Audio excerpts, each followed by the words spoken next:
Hey, it's Andy. What is personal productivity? I think that it's working on the most important tasks at the right time to move you toward your goals as quickly and as efficiently as possible. In other words, you need to be able to set goals, plan how to achieve them, set your priorities, focus on the right work, track your progress, and finally get access to all the information you need as easily as possible. But I see a lot of people spinning their wheels, doing loads of stuff, but not actually making any progress to what they really want to achieve. So if this rings a bell, then I can definitely help because I was where you were just a few years ago. That's before I created the Productivity OS, an end-to-end Notion system that helps you to achieve all of those things in one easy to use place. So over the next few minutes, I'm going to go over this system to give you a bit of a tour. And if you want to go and grab it, then later on the video, I'll go and share with you how you can get this template for your own Notion workspace. So let's get into it. The first thing to show you in the Productivity OS is the main dashboard. So here you can see it in Productivity OS, and at the top we've got a navigation bar. Now this is the same throughout the whole template. So we've got access to the main dashboard, and then we've got links to all of the other parts of the system. So the goals, the projects, the areas, etc. If I scroll down, the first thing that we can do from this dashboard is create new versions of anything. So whether it's a new note, a task, project, etc. So you may just go and have a quick idea. You want to quickly jot it down and come back to it later. So you can just click on one of these quick links and then go and process it, which I'll show you in just a bit. Then in the middle, we've got our OKRs, so our objectives and key results. And here we can just see how we're doing. So it's an overview. So for example, I've got some objectives here. So we've got a finance one, we've got a company. You can see what department or area does it belong to, what's the deadline. So this one, for example, is due at the end of March, so in 27 days, and we can see the progress. And that progress bar there is based on the average of all of the key results that are attached to this objective. So that's the overview. Then we've got also similar for our key results. So we've got all of the key results listed, their current status. So we've got one that's on hold. These ones are current. That one's not started. We can also see what the progress is, and that's based on the numbers that you enter. So you can easily see your key result progress too. And then lastly, we can go and update them. So for example, our admin key result, our target is 1,000 of whatever it is. And then here we can go and quickly change this to 900, for example, and that updates our progress. Then on the right hand side, we've got our goals. So I've just got a couple here of examples. We've got an admin and a funding one. And here we can go and update the numbers. So you'll see we've got a current and a target. And that goes and determines our progress. So let's just say that we're now up to 150, and we can go and update our goals and jump into them too. And if you've got any associated notes, or if you need more information, you can just go and quickly access them from the dashboard to stay on top. Underneath, we've got weeks. So here you can go and track your weekly reviews. You can go and add new weeks, etc., and then go and add those weeks to projects or other parts of the system. And then in the middle, we've got our tasks. So here, this first one is our daily big three. So what tasks are due for today? Then we've got our big three each day. So you can see that now we're at the end of the week. I'm a bit behind on these, but just for an example, we can see the big three tasks that we've got for this week. And then lastly, which ones are overdue, which are these. So let me just give you an example. So let's go and amend this one. So it's a now task. So let's go and say that it's due for today. So the 3rd of March. And let me just go and change this to Sunday. And then when I go and click off, we can look in our today, and we can see now that we've got the daily big three that's now listed for today for this week. We can then click and see we've got today, and then we've got the last 7 days, and it's not actually now listed in overdue because it's due for today. So the daily big three is a really easy way to go and prioritize the main pieces of work that you need to work on to move your goals forwards.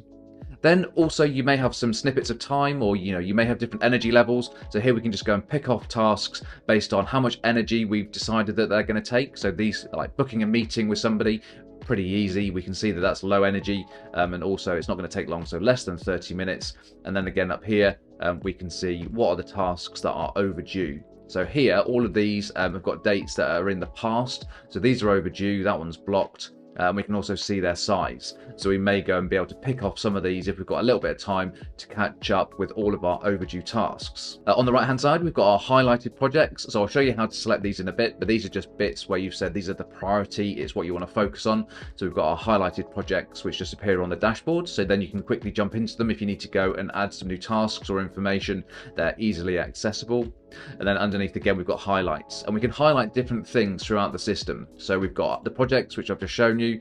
We've also got resources, notebooks, and notes. So if there are certain things that you're focusing on at the moment, you want to be able to quickly access them from lots of places within the workspace through the template, you can just go and make them a highlight and then easily access them. And then underneath we've got references. So this is all of the areas. So these are some pre-done ones that are included. So delivery, sourcing, finance, if you're an investor. Then we've also got resources underneath. So what are the resources per area? And then any associated notebooks and notes. And that's your mission control, that's your central hub where you can access all the information that you need to be able to get a quick overview of your business and then jump into some of the more detailed areas depending on what work you want to get done. Next up is the goal dashboard. And the first thing that we've got on the left-hand side is we can quickly go and add a new goal just by clicking the button.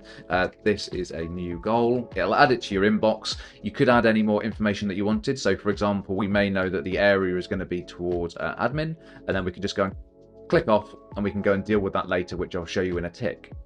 In the middle, we've then got our in-progress goals. So these are all the ones that are active, so that we are currently working on. And you can see we've got a couple, one's sourcing, one's in funding, the dates, the progress, and then these ones here are one's on hold and one's blocked. So on hold is when you've put it on pause for a specific reason, and blocked is when you can't move it forwards through some external reason that's outside of your control. So that's an overview. Then we've got, if we want to update them, so as I mentioned, we can quickly tweak the figures. So let's just say the company goal's on 400, and then we can go and update that to 500. So we can change the progress. And then the last one, this hand. So these are any goals, as I said, that are either on hold or blocked, and trying to work out whether there's anything that we can do about them. The next part is process. So this is where we can go and manage all of the goal ideas that we've got in our backlog to go and decide what to do with them. So we can see we've got our inbox, and here where we've just chucked in some new ideas throughout the system. So here's this is a new goal that I've just added. And then we need to go and set the status for these. So we need to do something with them. So if I just go across here to set status, we've then got the various different statuses. So inbox, this is a new goal. So we may say we want to go and work on this soon. We need to do some thinking about it, so we can just go and drag it into planning. So if I just grab it and drag it across, now you'll see that it disappears, and that's because they're filtered on inbox. We only want to see the inbox. We don't want to see everything that's in these various sections. If you do drag it across and you think, oh, I didn't want to do that, just press undo. So Command Z on your keyboard and it will put it back. So we could say not started. So we may know exactly what we want to do. So it's already planned. We already know. Just drag it across to not started. Future is where we think it's a good idea. We want to work on it, but not imminently. So we'll put it into future.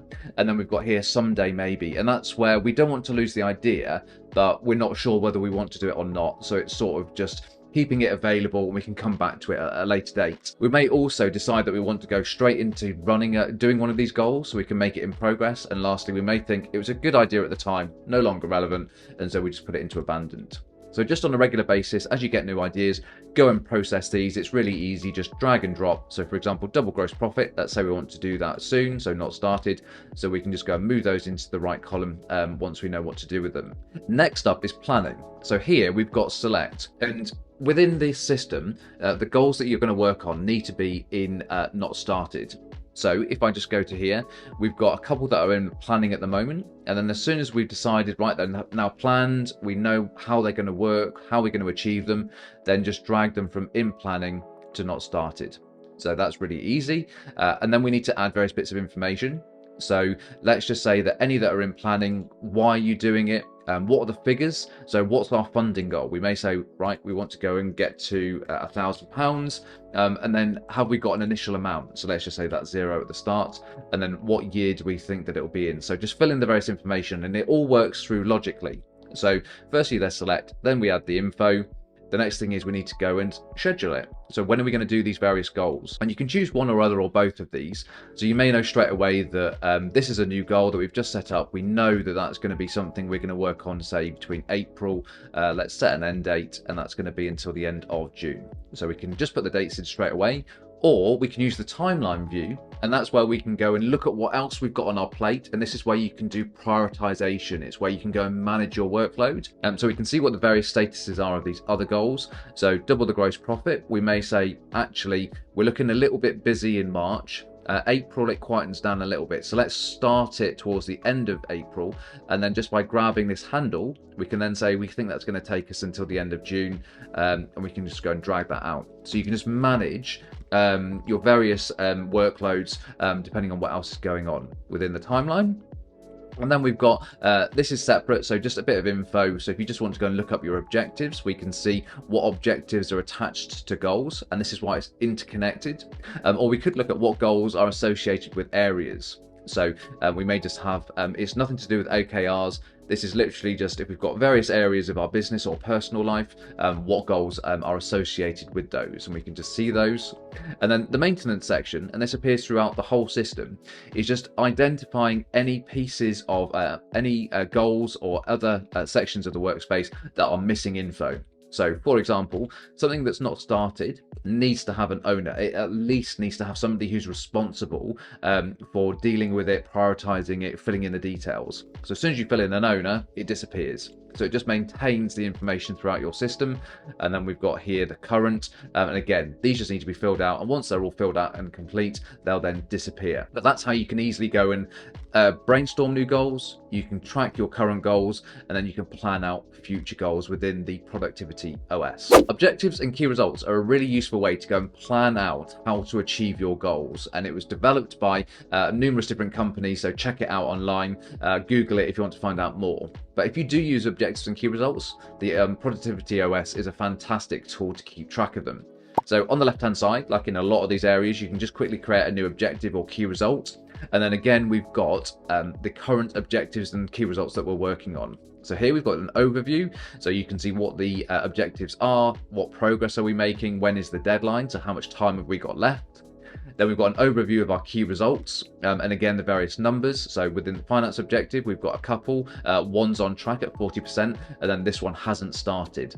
And you can see we've also got the status. So are they at risk? Are they behind? So how are those progressing? So those are an overview. We've then got an update. So this is where we can go and update the various figures. So as I scroll down, let's just choose, for example, this finance key result. Let's say that is now current, it's on track, and we're going to say that it's 50 out of 100. So there we go. And you can see that this is 38%. So 50 out of 100 seems a bit unusual. But if I go and open this, we can see that we actually had an initial value of 20. So although this seems like the current value is 50 out of 100, because we already started on 20, we've actually only made 30 out of 100 progress. So you can set an initial value, the current value, and then the target, and then you've got your progress. So that's how to update your key results. And then finally, we've got any that are need to be looked at. So we've got our tracking here. So what are at risk and what are behind, and that's where you can go and maybe take some action to go and get those back on track. And for example, key result 5, if I just go and say that that's now back on track, it then disappears because it's no longer an issue. So that's looking at our current ones. Again, we've got our processing. So this is similar to goals. So any ideas that you chuck in objectives wise appear here in your inbox. And then we need to add some various bits of info. So the new objective, it at least needs to have an owner. So I'll set that as myself. Is it attached to a goal or an area? It doesn't need to have both of these. So if I just say that this area is admin, and then you set one or the other. Underneath, we can then go and schedule our objectives, so we can decide which quarter they appear in. So generally I do quarterly planning, so I'll set an objective and the key results for a quarter. So if any of them don't have a quarter, you can just go and drag them and move them around based on what other tasks and other work you've got on your plate. And then we need to go and create the associated key results. So here they're organized by the objectives. So we've got the admin objective for Q1, and then underneath we can create our new key results really easily. So new key result 2. This is labeled as the inbox because it's new. So we can say that now it's not started, it'll be on track because it's new, and then what are the various figures? Let's say it's not started, it's 0 at the start, the current is going to be 100, and the target is going to be 350 or whatever it is. So you can set your key results. And something that's also really useful is you'll see next to each of the objectives, we've actually got this figure. So you can see what the average is. So our current 2 key results are saying that we are almost 60% progressed on this objective. So that's a nice little feature of Notion. And then scrolling down, we've also got our key results section. So if you've had any brainstorm, any ideas for key results, they'll appear in your inbox, and then you can decide what to do with them. So they may be not started, so it's still sort of in the planning stage. They may be things you're currently working on. You may put them on hold, so you don't want to work on them at the moment, or they may be complete or abandoned. So there you can go and look at your key results. And then here you can go and decide on the projects for the key results. So projects are pieces of work that you use to move you forwards to achieve your key results. So let's go and create a new project. So let's say for the admin key result, we're going to go and create new project idea. Planning, so this is selected. So let's say that we are working on this actively, but we've not actually started doing it yet. So we've decided this is the right project for us to work on, but we've not done anything with it. Who's the owner, which is myself. How long will this project take? Let's say we think it's going to be 2 to 4 weeks. And then how important is it? So let's say it's medium priority. So it's a really easy way to go and plan how you're going to achieve your goals through objectives and key results. I hope you're finding this video useful. If you are, please do give it a thumbs up. It really helps with the YouTube algorithm. And I've got loads more videos coming up on my channel, so do make sure you hit that subscribe button and notification bell so that you don't miss out on any future videos. Projects are discrete pieces of work that you're going to go and work on to go and help you achieve various things within your business or personal life. And again, we've got a dashboard to help with this. So at the start, you can see on the left-hand side, we've got our quick actions. So if you think of any new projects or task ideas that you want to go and drop into your inbox, you can do that using the buttons on the left-hand side. We've then got our in progress section, and this is where we can go and see our current projects. So the start, these are highlighted projects, and I'll show you how to go and make a project highlighted in a second. But it just helps you to go and focus on the most important things. So we've got our highlighted projects, then we've got all of our current projects. So we can see that we've got 3 here that are in progress. You could always go and update those statuses. So let's say that one is blocked, so you can go and change those. If you want to go and update any projects, so for example, you may decide that this create a new project idea is no longer a medium priority, but it's now high, you can update it. You can say, actually, I don't think it's going to take as long, so we can reduce the size. And here you can go and make things highlighted just by clicking the checkbox. We've also got projects that are ongoing. So for example, maybe producing stuff for social media or reconciling your accounts in your accounting software. These may be projects that don't have a start and an end date, so they're just ongoing. So this is where you can go and easily review your current ongoing projects. Then we've got any that are currently paused or on hold, and then the last one are any that are blocked. So those are all of the current in progress projects. Underneath, we've got our processing. So on the left-hand side, again, we can reference our inbox. So there's the create a system plan. So that's a new idea that we've had for a project, and then we need to decide what to do with it. In a similar way with the objectives, we can decide to do it straight away. We could say that it's something that we want to do soon, but not immediately. So that may be an up next. The project may want to be done in the future. So it's definitely something we want to do, but we've not really got a date or an idea of when. We may think the project idea is good, but we don't want to do it immediately. Maybe it'll be a good idea, maybe not. So we don't want to lose it, but we can go and put it into someday maybe. Or straight away, we may know that this project is something that's no longer relevant, and we can just go and reject it straight away. So just like your emails, just go and process your inbox on a regular basis with your project ideas, and then we can start planning our projects. So the projects that you're going to work on are the ones that are selected. So in this column selected, we've currently got these. Now we can see that this create new project idea is not started. We may think, I don't want to do that one anymore. So we can perhaps drop that back into future, and instead we can prioritize something else. So let's look at this sourcing project. It's up next. That looks like a more relevant thing based on our current workload.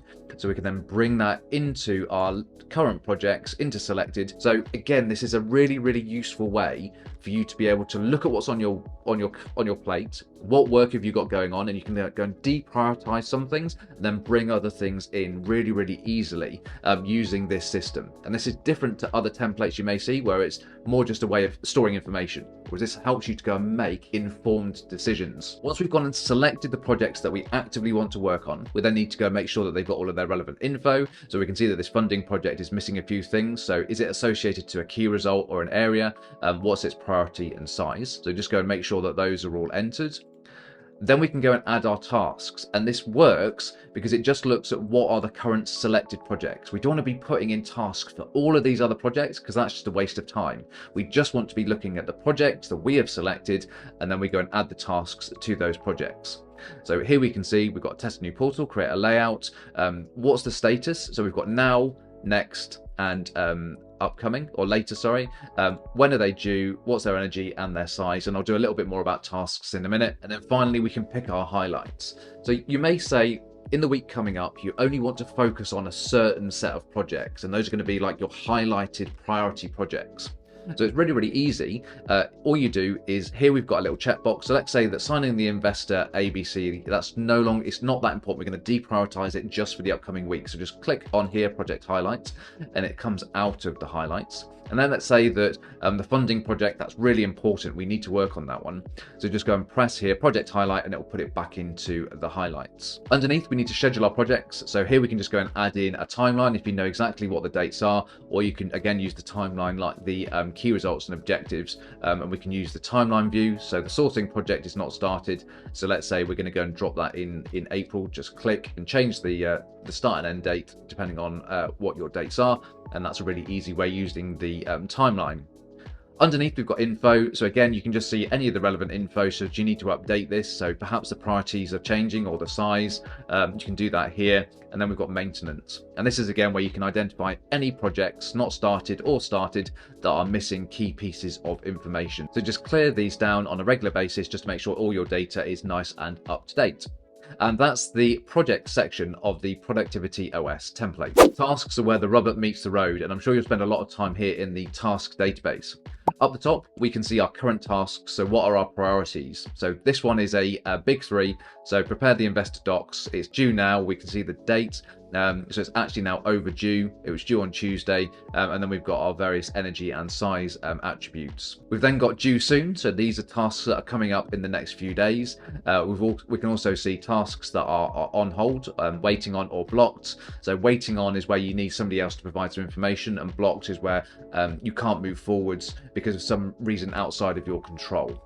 And then lastly, these one are all of the tasks that are overdue. So we can see there's quite a few in here. So you may need to reprioritize, change the dates. You could just crack on and get them done. And you've got all the information at your fingertips, both in terms of how much energy you need and also how long you think it would take. So you might be able to pick up a couple of these to move through them and then get your tasks back on track. So those are current tasks. Then we've got this week. So these are things that are coming up. So we can see what are our big three based per day. Any tasks that are attached to highlighted projects. So clearly, if you've highlighted a project as important, the tasks associated with it are also important. So this goes and highlights any tasks so that you know what to prioritize. We've got all of our tasks that are due, and then finally we can see it in the calendar view here as well. Underneath, this is just a couple of other views. So if you want to go and pick off some tasks, do some maybe low energy ones that don't need too much energy, you can just use this view, also based on their size. So maybe you've got half an hour spare, you can still keep moving forwards with a few things rather than having to think, well, what do I need to do next, or what can I squeeze in? You've already done the thinking up front, and then you can keep moving forwards with things depending on what availability you've got. Lastly, this is just another view based on projects, so you can see what are the associated tasks with the projects and anything that you can take action on depending on what time you've got. So we can see those here. Underneath, we've got planning, so we need to plan out our tasks. So we've got the inbox, so any new ideas for tasks that have come through, set the status. So now, next, and later is where you think, right, what is the immediate next action that you need to take on a project? So put that into now. Then there's the next action. So as soon as you've done the now action, what's the next? And then later is a store of all of the other actions that you don't need to think too much about. You can just brainstorm them, get them out of your head and into this system, and then you'll go and deal with them later. So you've got now, next, and later. So for example, this is a test task. We could say that that's one that we need to do straight away. And then another task, that's going to be something for later, for example. And you'll see that they disappear, but that's just because we're just focusing on inbox. You can also do it based on project. So we may say, for example, here we've got sign the investor. We've actually got 3 now tasks. So you need to think, well, what is the immediate next task that we need to do? So it's to prepare the documentation. So that's our now task. Then the next task is going to be to sign them, so we can change that to next. And then the final thing is going to be actually to send them out. So I'll change that one to later. And you can see that this template actually sorts them based on their status. So you can straight away see that for sign the investor ABC, now is to prepare it, the next thing is to sign it, and then the last thing is to send it out. So it works really, really easily. Here we've got our scheduling. You'll see that we've got a task here, which is the now task, but it's not got a date associated with it. And we need to decide when we're going to do it. And for this task, we can decide to make it a big 3, or it can just be a normal task. And it's really easy. You just select which calendar you want. So for example, let's say that this test task, that's a big 3. It's really, really important. let's say we're going to do it next week. So let's say we'll do it on Tuesday. You literally just grab it, drag it across into the calendar, and you'll see that because this is a big 3 calendar, it's automatically made it a big 3, and then we just need to say that that's going to be on Tuesday. So it's really, really easy. If I undo that and drag it back into here, we may say we don't want it to be a big 3, just select the other calendar. So here we could just say that this is not going to be a big 3, it's just something that we need to get done. So if I drag that into Wednesday and open it, you can see that it's not got the big 3 checkbox selected, and of course it wouldn't have the day. So just decide, and you can really easily plan out your big 3 for each week, so that you prioritize on the right stuff. Finally, we've got the maintenance section. So as with a lot of the other pages, this is just where you make sure that you've got all of the information that you need for each of your records, for your tasks, so that nothing gets missed. The final thing that I want to cover is about your reference material or information. And there are 3 dashboards for this. Firstly, there's areas, and areas are just big parts of either your personal or your business life that you want to go and store information. So for example, in your business, it may be about finance, it may be about your team or HR, and there are big places. For your personal life, it may be around your home, your family, your health. So just think of some big areas within your life, and then just go and create these within the template. So for example, this is for a property investor. So we've got sourcing, so finding deals. We've got funding, so being able to finance, to be able to generate some income from them, and then finance, etc. Here, we've just got, do you want to go and add any notes to your areas? So for example, if it was on your health, you may go and have found a workout for going to the gym. So you can attach through the note to the area, a note, or perhaps you want to go and add notes to a specific project. So it may be how to go and refurbish a bathroom, and you could go and find some YouTube videos, and those are associated to a project. So it's all interconnected. You just need to think about, well, does it belong to an area, which is a really high level part of your workspace? Is it about a resource, which is something that's a little bit smaller, or is it attached to a notebook? And I'll show you those in just a tick. Underneath, again, we've got maintenance. That's just making sure you've got all the relevant information, etc. So that's areas, very straightforward. Resources, so these are a little bit more self-contained, smaller sets of information. So if I give you an example here, these are our highlighted resources. So we may say that we've got within our finance area, so let's think of our business, we've got finance, and then we've got profit and loss. So that's one resource. And then, for example, sourcing properties, it may be about landlord letters.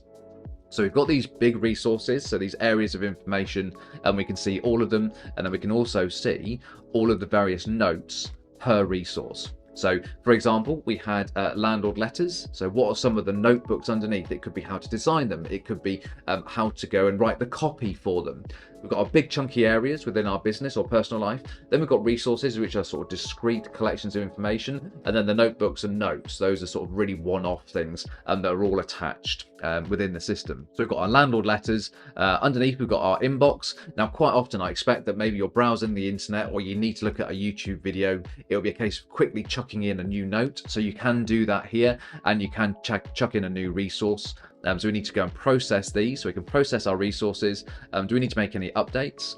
And again, each week you may say, right, this week I'm going to focus all on landlord letters. So you want to go and make those highlights. So you just go and click here, it will make it a highlight. So if landlord letters wasn't, we can just go and make it a highlight, and then you can go and deprioritize things just by clicking. And this just surfaces it in various places throughout the system so that you know it's a priority. So those are selected in the highlights. You can also go and update the status. So you may say, okay, profit and loss, I'm going to look at that in the future. It's not relevant at the moment, so you can just go and change its status. Here are our inbox items, so recruitment and find properties. So let's just say that recruitment, that's something for the future. Just go and change there. And then finding our properties online, let's say that that's going to be current. And then you can change the area. And then lastly, maintenance is again about just ensuring that all of your various resources have all of the associated data that they need to make sure that they're complete. That's resources.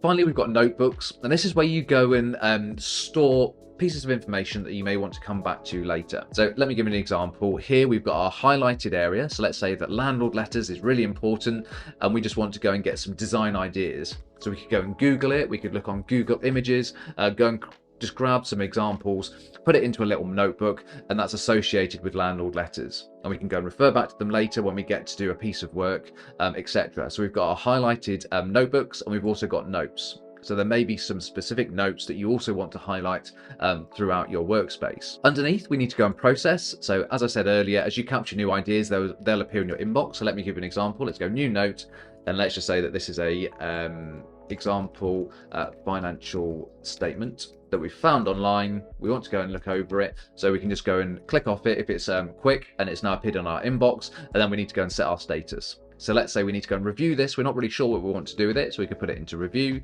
We could decide, yeah, brilliant note, I want to keep that, I'm going to refer back to that later, so just drop it into note and you've processed it. Here we can set the highlights. So for example, the example financial statement, yes, that's really important, we're going to look at that soon. We can go and put that as one of our highlights, and let's just say that how to stack a deal, we can go and deprioritize that. Also, you can go and make sure that your various notes are associated with something, and typically throughout the system, either an area, a resource, or a project, a note should be attached to one of them. You probably won't have orphaned notes. It will relate to one area of your business, and it just keeps things tidy. So here you can just double check that all of these have one of them selected. So if I just say this example financial statement, it's associated to finance, let's just say, as an area. So if I click on finance, it then disappears because it's now associated to one of the 3 things that it should be. Underneath, we've got all of our reference material. So this is where you can see everything. So you can see all of your notebooks, you can see all of your notes.